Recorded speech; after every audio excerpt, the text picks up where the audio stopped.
மச்சான் வண்டி எவ்வளோ ஆச்சு மச்சான்? 30 lakhs டா. ஓ, உன் வண்டி என் வண்டி 2 lakhs மச்சான். சரி, டாப் ஸ்பீட் எவ்வளோ போகும்? ஒரு 160 போகும். 160 தானா? என் வண்டியே 180 போகும்டா. ஃபர்ஸ்ட் கியர்ல.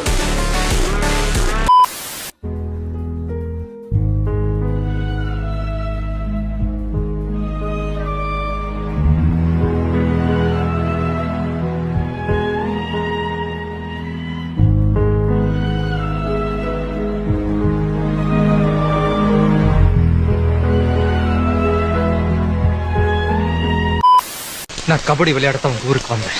ஆனா இப்ப முடிவு பண்ணிட்டேன், நான் விளையாட வேண்டிய கிரவுண்ட் அது இல்ல, இதுதான்.